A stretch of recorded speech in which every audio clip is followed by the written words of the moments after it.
Hello friends, welcome to our channel. நாம இப்ப கேட்க போறது எழுத்தாளர் ரதி அவர்களின் ருத்ரனின் உயிர் ரோஜா கதையின் குரலாக நான் உங்கள் ஸ்ரீ. வாங்க கதைக்குள்ள போகலாம். ருத்ரனின் உயிர் ரோஜா அத்தியாயம் 24. இந்த எபிசோட்ல 18 கூட்டல் வரிகள், அதாங்க நம்ம 18+ கண்டென்ட் கொஞ்சம் அதிகமாவே இருக்கும். சின்ன பசங்களா யாராவது இருந்தீங்கன்னா ஓடி போயிருங்க. சரி, கதைக்குள்ள போலாமா?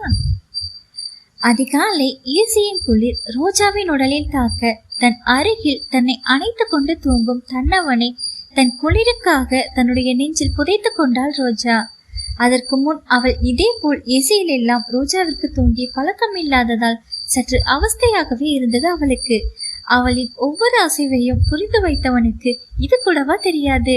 அவளின் அசைவை வைத்தே அருகில் இருந்த ரிமோட்டை எடுத்து ஏசியை ஆஃப் செய்துவிட்டு விற்றுமேனியாய் தன்னருகில் அழகோவியமாய் படுத்திருந்தவளை பார்த்தவனுக்கு மீண்டும் மீண்டும் அவளை நாட வேண்டும் என ஆசை தோன்றியது. அவள் காதருகில் சென்றவன், அம்மோ இன்னும் ஒரே ஒரு தடவடி என அவளிடம் கிஞ்ச கேட்க தன்னவன் கேட்ட விதத்திலேயே வெக்கம் கொண்டு லேசாக தலையை கூட அவள் அசைக்கவில்லை. அதற்குள் அவளை நெருங்க ஆரம்பித்திருந்தான். ஒரே தடவை என்று கேட்டதை மறந்து மீண்டும் மீண்டும் அவளுடன் கூட ஆரம்பிக்க அவனை காதலோடு தன்னுள் அரவணைத்து கொண்டாள். இறுதியாக களைத்து போய் இந்த இடம் எனக்கு மட்டும்தான் சொந்தம் என்ற ரீதியில் அவள் மார்பிலேயே தஞ்சம் கொண்டவனை காதலோடும் காமத்தோடும் சேர்த்து அவன் தலையை தடவி கொடுக்க அதில் சுகம் கொண்டவன் அப்படியே கண்களை மூடினான். சுற்றுலா முடித்து வரும் மாணவர்கள் இன்று வருவதாக கேள்விப்பட்டு தீரன் கீர்த்தியை காண சென்றான். அப்போது எல்லா மாணவர்களும் வந்துவிட கடைசியாக கீர்த்தியும் வந்து சேர்ந்தாள். தீரனை பார்த்தவள் அதிர்ச்சி கொண்ட ஆனந்தத்தில், இங்கு தேவனாவும் இல்ல ரோஜாவும் இல்ல, அப்படின்னா என்ன பார்க்கத்தான் வந்தானா என அவளின் மனது சரியாக கூறியது. இல்லை என்றால் நம் காலேஜில் வேறு ஏதாவது பெண்ணை விரும்புகிறானோ, அதனால்தான் பார்க்க இங்க வந்திருக்கானோ என அவளின் மூளை தவறாக யோசிக்க வைத்தது. தீரன் அவளை பார்த்து கொண்டிருக்கும் போதே தீரனை பார்க்காதது போல் அவனை தாண்டி சென்றாள் கீர்த்தி. அதில் சற்று கடுப்பானவன், ஏ கீரி புள்ள, என்னடி பார்த்துட்டு பார்க்காம போற என அவளை சீண்ட அவள் வந்து சண்டை போடுவாள் என எண்ணியவனுக்கு அவளின் அமைதி ஏமாற்றமாக அமைந்தது. சற்றும் யோசிக்காதவன் அவளின் கையை பிடித்து, கீர்த்தி என்ன பாரு என்று அவன் சொல்ல அவன் அப்படி சொன்னதும் அவனை ஏறிட்டு பார்த்தாள் கீர்த்தி. அங்கே இருவரின் கண்களும் ஒன்றோடு ஒன்று மோதி கொண்டன. அப்போதும் கூட அவள் அமைதியாகவே இருந்தாள். என்னாச்சு கீர்த்தி, உடம்பு எதுவும் சரியில்லையா? நீ அமைதியா இருக்கன்னா என்ன நடந்துச்சு? எதுவும் பிரச்சனையா என அவன் அக்கறையோடு கேட்க, ஒண்ணுமில்ல என்று தலையாட்டினாள். சரி விடு, வா உன்கிட்ட நிறைய பேசணும் என அவளை காரின் முன்பக்கம் அமர வைத்து அவனும் காரு ஓட்டுவதற்காக அவள் அருகில் போய் அமர்ந்தான். தீரன் கீர்த்தியை அழைத்து கொண்டு நேராக தேவின் வீட்டுக்குத்தான் சென்றான். விடிய விடிய தேவ் தூங்க விடாததால் ரோஜாவாக கண் விழிக்கவே கஷ்டமாக இருந்தது. மணி 10 தாண்டிய போதும் அவளால் அந்த இடத்தை விட்டு அசையக்கூட முடியவில்லை. பற்றாக்குறைக்கு அவளை ஒரு நிமிடம் கூட பிரிந்திருக்க முடியாது என்பதை போல் அவளை தன் அணைப்பிலேயே வைத்து கொண்டான் தேவ். கடினப்பட்டு கண்களை திறந்து மணியை பார்க்க அதிர்ச்சி அடைந்தாள் ரோஜா. இவ்வளவு நேரமா தூங்கிட்டோம் என நினைத்தவர் தன் ருத்ரனை காண சிறு குழந்தை போல் தன் மார்பில் துயில் கொண்டவனை பார்த்து காதல் கொண்ட மனது அவனின் நெற்றியில் ஆசையாக முத்தம் ஒன்றை வைத்தது.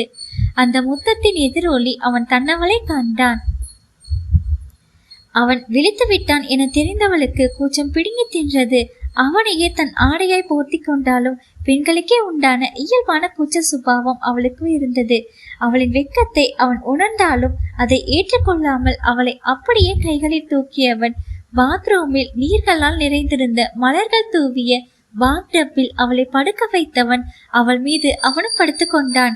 முன்பின் பாத்டப்பில் குளித்து பழக்கம் இல்லாதவளுக்கு ஏதோ வித்தியாசமாக இருக்கவே ரோஜாவின் நினைப்பை அறிந்தவன் அதை எப்படி குளிக்க வேண்டும் என ஒவ்வொன்றாக சொல்லிக் கொடுக்காமல் அவளை செய்கையில் குடிக்க வைத்துக் கொண்டு இருந்தான். அவனின் அருகில் அவனால் போதும் என்ற வார்த்தையே நிலையே அவனுக்கு தோன்றாமல் இன்னும் அவள் மட்டுமே வேண்டும் என்று கூறியது அவன் மனம். அவளின் உடல் எங்கும் தன் உதட்டால் கோலமிட்டவன் அவள் இதழை மேலும் கீழும் என தனித்தனியாக சப்பியும் கடித்தும் நீண்ட நேரமாக ருசித்து கொண்டிருந்தவன் உதட்டுக்கு சிறு சிறு சுதந்திரம் கொடுத்துவிட்டு அவள் கீழே இறங்கி சென்றான். அப்போது அவள் இடுப்பை அவன் பார்த்துவிட அதில் முகத்தை புதைத்தவன் இடுப்பில் லேசாக கடித்துவிட்டு அதற்கு மேல் முன்னேறியவன் கண்களில் அவனுக்கு அவளிடம் மிகவும் பிடித்த இடத்தை பார்த்து விட்டான். சப்பு கொண்டு கொண்டே அவளின் இரு மலர்களின் நடுவே முகத்தை வைத்து தேய்த்தவன் அந்த இடத்தில் நீண்ட நேரம் தன் முகத்தை மூடிக்கொண்டு இருந்தான். சற்று நேரத்தில் அவளுக்கு பசி எடுக்கவே இரு மார்பிலும் தேனை எடுக்கும் நோக்கத்தோடு அவன் செயலில் இறங்க அவள் மார்பில் அமுதம் எவ்வளவோ முயற்சி செய்தும் வரவில்லை என்று ஏமாந்து போனவன் அதில் லேசாக கோபம் கொண்டு அதே இடத்தில் கடித்து வைக்க ஆஹா என பின்னவள் துடிக்க அவளுக்கு வலிக்கு விட்டதோ என தவறாக எண்ணியவன் காயம் கொடுத்த இடத்தின் மீது தன் உதட்டால் அதை சரி செய்து கொண்டு இருந்தான். ஏனோ அவளுக்கு அந்த இடத்தில் மட்டும்தான் இருக்கும்போது தன் மனதில் உள்ள காயங்கள் அனைத்தும் மறைந்து போவது போல் உணரச் செய்து நேரமாவதை கூட பொருட்படுத்தாமல் அவள் மார்பிலேயே தன் பசியையும் தன் வலியையும் தீர்த்து கொண்டிருந்தான் ருத்ரதேவன். அந்த வளர்ந்த குழந்தைக்கு தன்னிடம் எது தேவையோ அதை மேலும் மேலும் அதை கொடுத்து அவனை தன் அன்பாலும் காதலாலும் அரவணைத்து கொண்டாள் ரோஜா. பிறகு அவனின் ஆண்மை எண்ணிக்கையே இல்லாமல் மீண்டும் மீண்டும் அடங்கத் தொடங்கியது. அங்கே அழகான தாம்பத்தியம் நடந்தேறியது. இருவரும் அதே இடத்தில் சிறிது நேரம் ஓய்வெடுத்தவர்கள் குளித்து முடித்துவிட்டு உடை மாற்றுவதற்காக பாத்ரூமில் இருந்து அறைக்கு வந்து சேர்ந்தனர். ஈரத்துளிகள் அவள் மீது முத்து முத்தாக இருக்க அவன் உணர்வுகள் மீண்டும் மீண்டும் தூண்டப்பட்டது. தன்னை சமன் செய்தவன் அப்போது ரோஜா உடையை எடுக்கலாம் என கபோர்ட் ஒன்றை திறக்க கபோர்ட் முழுவதும் புடவைகள் அதிகமாக இருக்க சற்று அதிரவே செய்தாள். அவள் அதிர்ச்சிக்கு காரணம் ஒரு கடையையே காலி செய்து வந்தது போல அதிகமான புடவைகள் இருந்தது அந்த கபோர்டில்.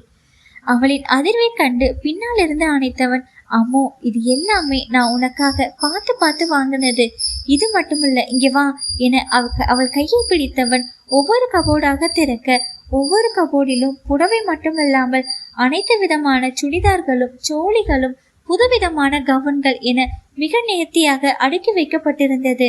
பற்றாக்குறைக்கு அந்த அறைக்கு உள்ளே இன்னொரு சிறிய அறை போல் இருக்க அங்கு போய் அவன் ஒரு கபோர்டை திறக்க அது முழுவதும் தங்கமும் வைரமும் முத்துக்களும் என்ன இந்த உலகத்தில் பெண்கள் அணியக்கூடிய அனைத்து வகையான நகைகளும் ஆடைகளுக்கு பொருத்தமாக வாங்கி வைத்திருந்தான் ருத்ரதேவன். இதையெல்லாம் பார்த்தவளுக்கு சற்று தலையே சுற்றியது போல் இருந்தது. இதன் மேல் எல்லாம் எப்போதுமே ரோஜாவிற்கு நாட்டம் இருந்ததில்லை. இருந்தாலும் தன்னவன் தனக்காக ஒவ்வொன்றாக பார்த்து வாங்கியது நினைத்து மகிழ்ச்சியை கொண்டாள். அவளை அணைத்தவன் அவளை புடவை எடுக்கும் இடத்திற்கு கூட்டிச் சென்று அடுக்கி வைக்கப்பட்டதிலிருந்து ஒரு புடவை அவனே செலக்ட் செய்து அதற்கு மேட்சாக வைர கற்களால் ஆன செட் ஒன்றை எடுத்து அவள் கையில் திணித்தான். அம்மோ இதை இப்போ நீ அணிந்து கொள்கிறாயா? ஈவினிங் நம்ம காலேஜ் போறப்ப வேற உடை அணிந்துக்கலாம் என ஆசையாக கூற அவளும் சிரித்து கொண்டே தலையசைத்தாள். இப்போது இருவரும் உடையை அணிந்து வர ஒருவரை பார்த்து ஒருவர் ரசித்துக் கொண்டிருந்தனர். இதுவரையும் தேவை இப்படியொரு தோற்றத்தில் அவள் கண்டதே இல்லை. ஃபார்மல் ஷர்ட் அணிந்து அதற்கு மேட்சாக பிராண்டட் வாட்ச் என அணிந்து வந்தவனை கண்ணிமைக்காமல் பார்த்திருந்தாள் ரோஜா. அந்த உடையில் அவன் மிகவும் கம்பீரமாகவே தெரிந்தான். அவன் அருகில் வந்தவள், ருத்ரா நீங்க ரொம்ப அழகா இருக்கீங்க என வெக்கப்பட்டு கொண்டே கூற அவள் கூறியது எதுவும் அவன் காதில் விழவே இல்லை. அவனுமே அவள் அழகில் மெய் மறந்து நின்றான். தன் மனைவி மாபெரும் அழகி என தனக்குத்தானே கர்வம் கண்டு கொண்டான். இருவரும் ரெடியாகி கீழே வர சாப்பிட வர அப்போதுதான் ரோஜா கவனித்தாள் அங்கு சமைப்பதற்கு 8 பேர் இருந்தனர் என்று. தனக்காக அவன் நேற்று வரை கஷ்டப்பட்டு சமைத்ததை நினைவு கூர்ந்து கலங்கி போனாள். அதை பார்த்து கொண்டிருந்த ரோஜாவின் தோளில் கையை போட்டவன், அம்மோ என காதில் அழைக்க அவன் கண்களை பார்த்து, ருத்ரா எனக்காக நீங்க எவ்வளவு செஞ்சிருக்க என அவள் சொல்ல அவள் உதட்டின் மீது தன் விரலை வைத்து மூடியவன், என் வாழ்க்கையோட அர்த்தமே நீ தானடி, உனக்காக இது அல்ல எது வேணாலும் செய்வேன் என கூறி அவளை சாப்பிட அழைத்து சென்றான். வழக்கம் போல இருவரும் ஊட்டி கொண்டும் கொஞ்சம் கொண்டும் சாப்பிட்டு முடித்தனர். அப்போதுதான் ருத்ரன் கவனித்தான் ரோஜாவின் கன்னத்தில் அவன் இரவு கன்னத்தில் ஆசையாக கடித்ததின் சுவடு இருந்ததை. அதுவும் அவள் பால்வன நிலத்திற்கு பளிச்சென்று நன்றாகவே தெரிந்தது. அதில் ஏனோ அந்த இரும்பு மனிதன் தன் மீது கர்வம் கொண்டு சத்தமாக சிரித்தான். அவன் ஏன் சிரிக்கிறான் என புரியாதவள் அவன் அழகிலேயே மயங்கி அதையும் ரசிக்க தொடங்கினான். அந்நேரம் கீர்த்தியை அழைத்து கொண்டு தேவ் வீட்டின் முன் இருந்தான் தீரன். ரோஜா தான் கீர்த்தியை பார்க்க வேண்டும் என்று தீரனிடம் கூறியிருந்தாள். இப்போது வரை கீர்த்திக்கு எதுவும் தெரியாது. அதனால் இது யார் வீடு என ரோஜாவை போலவே அவளும் கேள்வி கேட்டாள். உள்ளே போலாம் கீர்த்தி, நீயே தெரிஞ்சுக்கோ என காரை உள்ளே ஓட்டி சென்று அந்த வீட்டின் முன் நிறுத்தினான். ரோஜாவை போலவே கீர்த்தியும் சற்று மிரளத்தான் செய்தாள் அந்த வீட்டின் பிரம்மாண்டத்தில். காரில் இருந்து இறங்கிய கீர்த்தி அப்படியே நிற்க தீரன் அவள் கைகளை உரிமையோடு பிடித்து உள்ளே அழைத்து சென்றான். அந்த தொடுதல் இருவருக்குமே உணர்ச்சிகரமாக இருந்தாலும் அதை கேள்வி கேட்கும் நிலையில் தீரனும் கீர்த்தியும் இல்லை. அவள் தீரனை காதலிக்க தொடங்கி இருந்தாள். ஆனால் அதை எப்படி சொல்வது என்று குழப்பத்திலேயே இருந்ததால் தான் அப்படி அமைதியாக இருக்கிறாள். இப்போது அந்த வீட்டிலிருந்து ரோஜா வெளியே வந்து கீர்த்தியை அழைக்க கீர்த்தி ஓரிரு நிமிடங்களுக்கு குறைவாகவே அதிர்ந்தாள். ரோஜா, நீ எங்கே இங்க? இது யார் வீடு? ஏன் டூர்ல இருந்து தேவண்ணா ஏன் உன்னை பாதையிலே அழைச்சிட்டு வந்துட்டாரு என அவள் கேள்விக்கு மேல் கேள்வி கேட்டுக்கொண்டே போக கீர்த்தியை அணைத்து கொண்டே உள்ளே வாடி போய் பேசலாம் என அழைத்து சென்றாள் ரோஜா. உள்ளே வந்த கீர்த்தி அந்த வீட்டின் பிரம்மாண்டத்தை பார்த்து ரோஜாவை போலவே வாய் பிளந்து போனாள். கீர்த்தி கேட்ட கேள்விக்கு ரோஜா ஒவ்வொன்றாய் இன்று வரை நடந்த அனைத்தையும் கூற கீர்த்திக்கு மயக்கம் வராத குறைதான். தேவ் அண்ணா ஒரு பணக்காரர். தன் தாயின் இறப்பிற்கு நியாயத்திற்காக போராடுகிறார். இதுவெல்லாம் நியாயமாக தெரிந்த கீர்த்திக்கு தீரன் ஒரு அடியாள் என்பதை மட்டும் அவளால் ஏற்றுக்கொள்ள முடியவில்லை. ஆனாலும் தன் தோழிக்கு இப்படி ஒரு நல்ல வாழ்க்கை கிடைத்தது எண்ணி அனைவரையும் விட மிகவும் மகிழ்ச்சி கொண்டாள் கீர்த்தி. ஆனாலும் அவள் மனதில் ஒரே ஒரு உறுத்தல் தான், தீரன் ஒரு அடியாள் என்பதே. அப்போது ரோஜா அவளின் கையை பிடித்து மாடி சாப்பிட போலாம் என அழைக்க, நான் நேரா இங்க வந்துட்டேன் ரோஜா, அம்மா அப்பா தேடிட்டு இருப்பாங்க, நான் இன்னொரு நாள் கண்டிப்பா வரேன். அதுவும் இல்லாம நம்ம காலேஜ்ல திடீர்னு ஒரு ஃபங்க்ஷன் ஏற்பாடு செஞ்சிருக்காங்க, அதுக்கும் ரெடியாக வேணும் இல்லையா என அவளிடமும் தேவிடமும் போய் வருகிறேன் என கூறிவிட்டு சென்றவளை, நான் வீட்டுல டிராப் செய்றேன் வா என கீர்த்தியை தீரன் அழைக்க அதை முற்றிலுமாக மறந்து விட்டாள். அவள் அப்படி சொன்னதும் தீரனின் முகம் அப்படியே மாறிவிட்டது. கீர்த்தி சென்று விட தீரன் ரோஜாவின் அழைப்பை ஏற்று சாப்பிட சென்றான். கீர்த்தி இருந்ததால் அவர்களை சரியாக கவனிக்காதவன் இப்போது தேவை பார்க்க இதுவரை பார்க்காத தேவை அவன் பார்த்து கொண்டு இருந்தான். தன் அண்ணனின் முகத்தில் இப்படி ஒரு சாந்தத்தையும் மகிழ்ச்சியையும் அவன் வாழ்நாளில் கண்டதே இல்லை. அண்ணா, இத சாப்பிடுங்க, அதை சாப்பிடுங்க என்று ரோஜா தீரனை ஒரு வழிபடுத்தி எடுத்து விட்டாள். ரோஜாவின் அன்பில் நனைந்தவன் கடவுளிடம் என் தீரன் அண்ணாவும் என் தங்கை ரோஜாவும் என்றும் இதே போல சந்தோஷமாக இருக்க வேண்டும் என வேண்டிக் கொண்டான். காலேஜ் ஃபங்க்ஷனுக்கு ரோஜா மிகவும் எளிமையாக தயாராகி வர இதை பார்த்த தேவ் சற்று அதிரவே செய்தான். அவள் அருகில் வந்தவன் அவளை மிக நெருக்கமாக அணைத்து கொண்டே அவன் உணர்ச்சியை வெளிப்படுத்த அந்த உடை இப்போது கசங்கி விட்டது. அச்சச்சோ, உடை வேற கசங்கிடுச்சு, அம்மோ வா நானே உனக்கு வேற உடை மாற்றி விடுறேன் என அவளை அழைத்து சென்றான் அவர்கள் அறைக்கு. வேற உடை மாற்றி வர சொன்னால் அதை அவள் மனது கஷ்டப்படுமோ என எண்ணித்தான் அவன் இதை செய்தது. அப்போது அவன் அவளுக்காக ஆசையாக வாங்கி வைத்திருந்த சிவப்பு நிற ஃபுல் கவுன் ஒன்றை வெளியில் எடுத்து அவளிடம் நீட்டினான். அந்த உடையை பார்த்தவளுக்கு சற்று அதிர்ச்சியாகவே இருந்தது. ருத்ரா, நான் இது போல உடையெல்லாம் போட்டு பழக்கமே இல்லையே, அதனால புடவை மாதிரி ஏதாவது ஒரு உடைய செலக்ட் பண்ணி கொடுக்குறீங்களா என அவனிடம் கேட்க அவள் கெஞ்சுவதை ஒருவித போதை அவனுக்கு ஏற்படுத்த சற்றென்று அவளின் உதட்டை கவ்வி இருந்தான். அவளுக்கும் இந்த முத்தத்தை பற்றி இப்போதெல்லாம் தெரிந்துவிட தன் உதட்டை லேசாக திறக்க இன்னும் அவனுக்கு அது வசதியாக அமைந்து அவளின் உதட்டை கடித்தும் சப்பியும் தன் உணர்வை தீர்த்து கொண்டிருந்தான் ருத்ரதேவன்.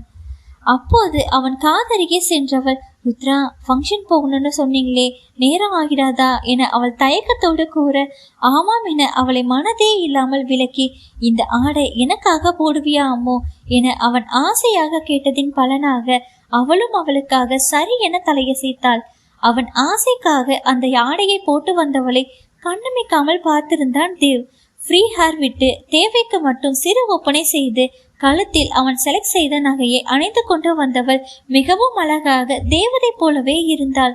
அவனும் அவளின் ஆடைக்கு பொருத்தமாக கருப்பு நிற கோற்றொன்றை அணிந்து அவளின் அழகுக்கு நிகராக அவனும் அழகாக இருக்கவே செய்தான். அம்மோ என அவன் தாபத்தோடு நெருங்க, இப்போ வேண்டாம் என எண்ணி தன் உணர்வுகளை சமன் செய்தவன் அவளின் கையை பிடித்து அவள் வீட்டின் வெளிப்புறத்தில் நிறுத்தி இருந்த ஹெலிகாப்டருக்கு அழைத்து சென்றான். இதை பார்த்தவன் சற்று பயம் கொள்ளவே செய்தாள். ருத்ரா, இது யாரோடது என கேட்க, நம்முடையதுதான் என அவன் ஒரே வார்த்தையில் பதிலளித்தான்.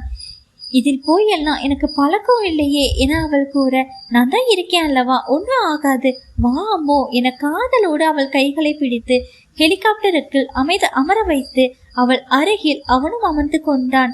இப்போது அவர்கள் காலேஜ் நோக்கி பறந்து கொண்டே இருந்தனர். தேவ் எதற்காக அவசரமாக ரோஜாவை அழைத்து கொண்டு காலேஜ் செல்கிறான் என அடுத்த எபிசோடில் பார்க்கலாம். தீரன் கீர்த்தியிடம் காதலை சொல்ல கீர்த்தி அதற்கு என்ன பதில் சொல்ல போகிறாள் என்பதையும் பார்க்கலாம். தொடரும்.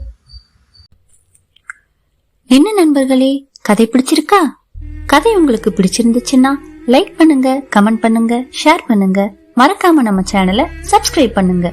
மீண்டும் அடுத்த அத்தியாயத்தில் சந்திப்போம். அதுவரை உங்களிடமிருந்து விடைபெறுவது நான் உங்கள் ஸ்ரீ. நன்றி, வணக்கம்.